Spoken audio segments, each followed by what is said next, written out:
Another day on the lake, March 4th, 2019. Sitting here at Bay Village.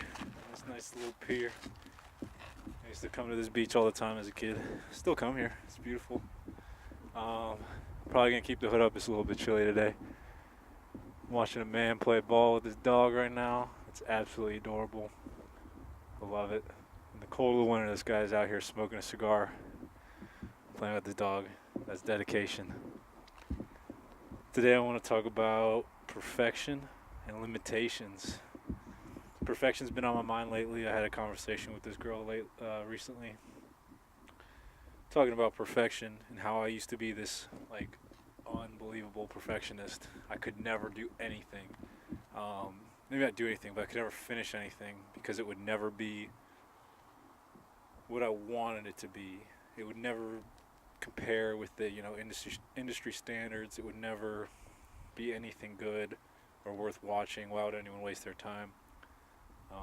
It took me until I think college to realize that kind of mentality, never finishing anything, leaves you with nothing to show. So no one, if I had talent, no one could ever see it, and that's a problem. That's when dreams go to die, and I always wanted to do creative stuff, but no one ever saw it, so I was never able to get myself in the right position or the right place based on previous works. Everyone kind of just had to take my word for it that I would finish stuff, and I think that mostly came out of video stuff. I used to do a lot of video, and I just never loved anything I did.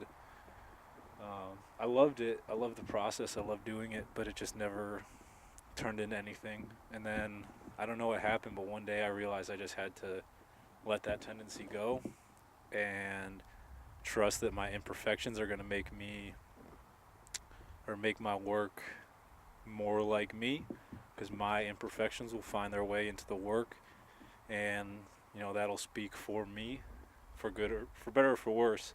That could be an issue if I'm lazy and I miss stuff, or if I'm lazy and I don't do something and it's really noticeable. I could have changed it, but I didn't.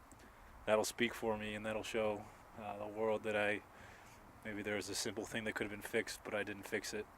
And that's an issue. I mean, I'm not always trying to do stuff like that. Sometimes there's big errors that can't be fixed, and you just kind of have to roll with it. That's imperfect, but if it can be fixed, I think the time should be taken to fix it.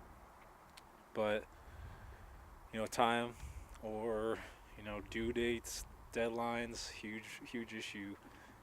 That's like a major limitation, and that was one thing that I always ran into. I'd kind of procrastinate until the very last minute, and then I'd have to do or release work that I wasn't necessarily so proud of. I still liked it, but it wasn't all that it could be. And that kind of limitation is, I found it can be a good thing or it can be a bad thing.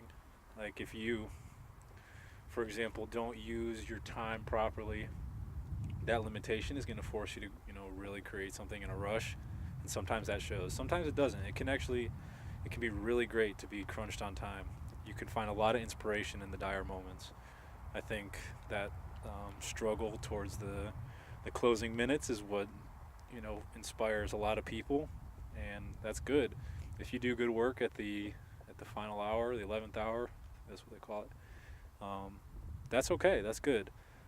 Just know that sometimes that doesn't always work out, and you shouldn't rely on that entirely as your creative process. Don't just push it off, because there are things that you might have to set up for that you just in that short period of time you won't be able to do. But apart from time, another kind of limitation that is like super great is just the lack of materials, maybe lack or scarcity of materials, scarcity of locations. I'm kind of lucky. I live in a really beautiful part of the world, and I think everyone really does, but I know a lot of these places, so I don't feel as limited with locations. I know if I was in maybe California, I'd have a lot more access um, to places that are more grandiose. I'm always looking for some image that can hold its own on a movie screen. Um, but that's not necessarily. I wouldn't say that's necessarily a limitation. One thing I do hear a lot is people saying, "Oh, I don't have the right tools. I don't have the right things."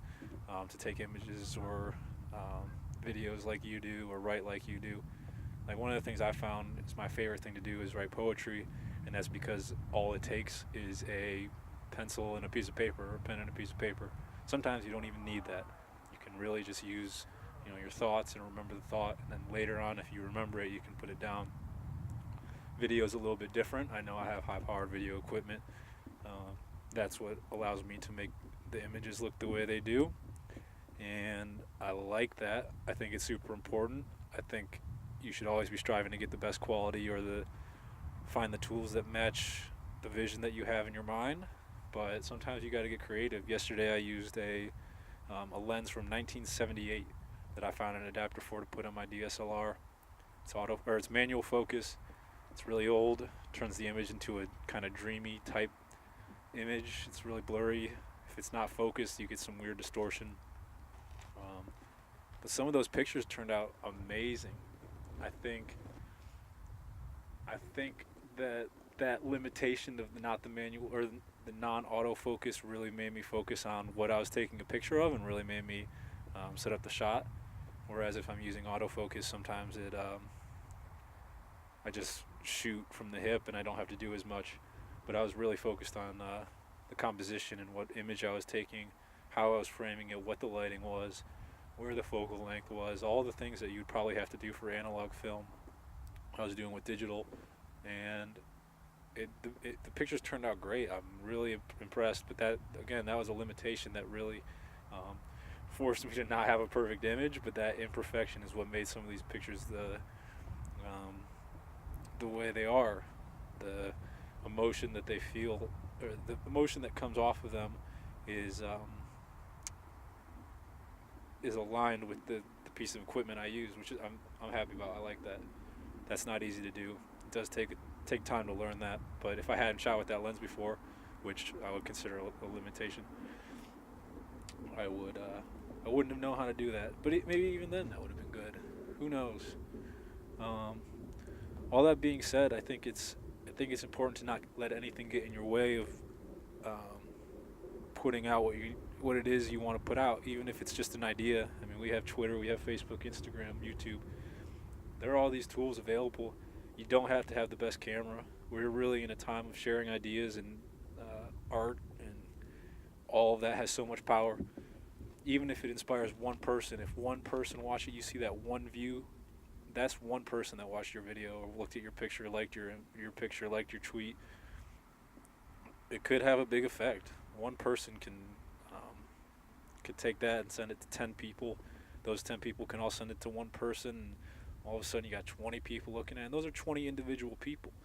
It's never good to be upset about people seeing your work, unless it's in a negative light. That'll happen. But it's now it's dead, eerie, quiet out here. This is when I find my best times. So I'm gonna go enjoy my mind for a little bit, and I'll see you tomorrow. Have a good day.